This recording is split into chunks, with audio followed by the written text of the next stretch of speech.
អង្គការ NASA ប្រើឧបករណ៍សម្គាល់រ៉ែដើម្បីស្វែងយល់ពីអាកាសធាតុនៅភពអង្គារបុរាណភពអង្គារឬ Mars គឺជាភពដែលបានទាក់ទាញចំណាប់អារម្មណ៍របស់មនុស្សអស់ជាច្រើនសតវត្សពណ៌ក្រហមរបស់វាបរិយាកាសស្ងួតនិងទេសភាពដូចវាខ្សាច់បានធ្វើឲ្យមនុស្សគិតថាវាជាពិភពស្ងប់ស្ងាត់និងគ្មានជីវិតប៉ុន្តែក្នុងរយៈពេលប៉ុន្មានទសវត្សរ៍ចុងក្រោយនេះការស្រាវជ្រាវរបស់អង្គការ NASA និងអង្គការអវកាសផ្សេងៗបានបង្ហាញថាភពអង្គារមិនតែងតែជាពិភពត្រជាក់និងស្ងួតដូចសពថ្ងៃទេកាលពីអតីតកាលវាអាចធ្លាប់មានទន្លេបឹងសមុទ្រនិងបរិយាកាសក្រាស់ដែលអាចគ្រប់គ្រងជីវិតបានដើម្បីស្វែងយល់អំពីអាកាសធាតុបុរាណរបស់ភពអង្គារ NASA បានប្រើឧបករណ៍វិទ្យាសាស្ត្រជាច្រើនក្នុងចំណោមឧបករណ៍ទាំងនោះឧបករណ៍សម្គាល់រ៉ែឬ Mineral Detection Instruments គឺមានសារៈសំខាន់ខ្លាំងឧបករណ៍ទាំងនេះអាចវិភាគថ្មដីនិងស្រទាប់រ៉ែដើម្បីស្វែងរកភស្តុតាងថាតើនៅអតីតកាលភពអង្គារមានទឹកឬបរិយាកាសបែបណាការសិក្សារ៉ែគឺដូចជាការអានប្រវត្តិសាស្ត្ររបស់ភពរ៉ែខ្លះកើតឡើងតែក្នុងបរិស្ថានសើមខណៈដែលរ៉ែខ្លះកើតឡើងក្នុងបរិយាកាសស្ងួតឬអាស៊ីតខ្លាំងដូច្នេះតាមរយៈការសិក្សារ៉ែអ្នកវិទ្យាសាស្ត្រអាចដឹងថាភពអង្គារធ្លាប់មានអាកាសធាតុបែបណានិងថាតើវាអាចធ្លាប់មានជីវិតឬអត់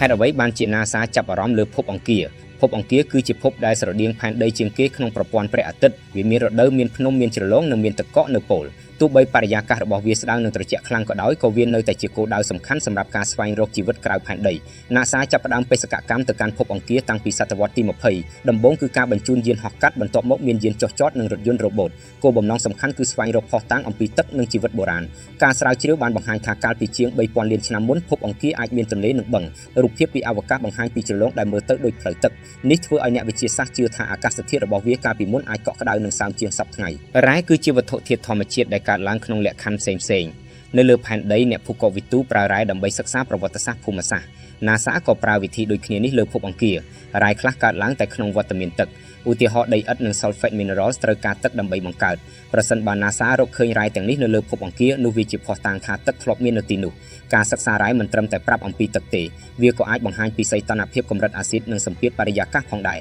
រដូច្នេះរ៉ែគឺជាកំណត់ហេតុធម្មជាតិរបស់ភពបេសកកម្ម Mars Reconnaissance Orbiter គឺជាបេសកកម្មដ៏សំខាន់មួយវាត្រូវបានបញ្ជូនទៅភពអង្គារនៅឆ្នាំ2005 MRO មានឧបករណ៍ឈ្មោះ Compact Reconnaissance Imaging Spectrometer for Mars ឧបករណ៍នេះអាចសម្គាល់រ៉ែពីអវកាស Chris M បានរកឃើញដីឥដ្ឋនិងរ៉ែ Sulfate នៅតំបន់ជាច្រើននេះជាភស្តុតាងថាភពអង្គារធ្លាប់មានទឹកក្នុងរយៈពេលយូរនៅឆ្នាំ2004 NASA បានបញ្ជូនរថយន្ត Robot Spirit និង Opportunity ទៅភពអង្គារ Opportunity បានរកឃើញ Hematite ដែលជារ៉ែមួយកើតឡើងក្នុងទឹកវាក៏បានរកឃើញស្រទាប់ថ្មដែលបង្ហាញថាទឹកធ្លាប់ហូរនៅទីនោះ Spirit ក៏បានរកឃើញសញ្ញានៃទឹកក្តៅនិងប្រព័ន្ធ Hydrothermal នេះបង្ហាញថាភពអង្គារអាចធ្លាប់មានបរិស្ថានស្រដៀងតំបន់ភ្នំភ្លើងលើផែនដី Curiosity និងការសិក្សាបឹងបុរាណ Curiosity ត្រូវបានបញ្ជូនទៅ Gale Crater នៅឆ្នាំ2012គោលដៅសំខាន់គឺស្វែងរកថាតើតំបន់នេះធ្លាប់អាចគ្រប់គ្រងជីវិតឬអត់ Curiosity មានឧបករណ៍ Chemin ដែលអាចវិភាគរ៉ែយ៉ាងលម្អិតវាបានរកឃើញដីឥដ្ឋដែលកើតឡើងក្នុងទឹកមាន pH សមស្របសម្រាប់ជីវិតការរកឃើញនេះសំខាន់ណាស់ព្រោះវាបង្ហាញថាភពអង្គារមិនត្រឹមតែមានទឹកទេប៉ុន្តែមានបរិស្ថានដែលអាចរស់នៅបាន Curiosity ក៏បានរកឃើញសារធាតុសរីរាង្គក្នុងថ្មផងដែរទោះបីវាមិនមែនជាភស្តុតាងជីវិតក៏ដោយវាបង្ហាញថាភពអង្គារមានគ្រឿងផ្សំសម្រាប់ជីវិត Perseverance និងការស្វែងរកជីវិតបុរាណPerseverance គឺជារថយន្តរ៉ូបូតទំនើបបំផុតរបស់ NASA ដែលបានចុះចតនៅ Jezero Crater ក្នុងឆ្នាំ2021 Jezero Crater ត្រូវបានជ្រើសរើសព្រោះវាធ្លាប់ជាបឹងបុរាណនៅទីនោះមានដី sedimentary ដែលអាចរក្សាទុកសញ្ញាជីវិត Perseverance មានឧបករណ៍ PISL និង Cialog ដែលអាចសិក្សារ៉ែនិងសារធាតុសរីរាង្គក្នុងកម្រិតតូចបំផុត NASA សង្ឃឹមថាគំរូដែល Perseverance ប្រមូលនឹងត្រូវយកត្រឡប់មកផែនដីនៅអនាគតអាកាសធាតុបុរាណរបស់ភពអង្គារតាមរយៈការសិក្សារ៉ែ NASA បានសន្និដ្ឋានថាភពអង្គារកាលពីអតីតកាលខុសពីសពថ្ងៃខ្លាំងភពដែលធ្លាប់មានទឹករ៉ែដីឥដ្ឋនិង Sulfate បង្ហាញថាទឹកធ្លាប់មានយ៉ាងទូលំទូលាយមានភស្តុតាងនៃទន្លេបឹងនិងប្រហែលសមុទ្របរិយាកាសក្រាស់ដើម្បីឲ្យទឹករាវមានស្ថិរភាពភពអង្គារត្រូវការបរិយាកាសក្រាស់ជាងសពថ្ងៃ NASA ជឿថាកាលពីមុនវាមានកាបូនឌីអុកស៊ីតច្រើនភពដែលកក់ក្ដៅជាងមុនរ៉ែខ្លះបង្ហាញថាសីតុណ្ហភាពធ្លាប់កក់ក្ដៅគ្រប់គ្រាន់សម្រាប់ទឹករាវ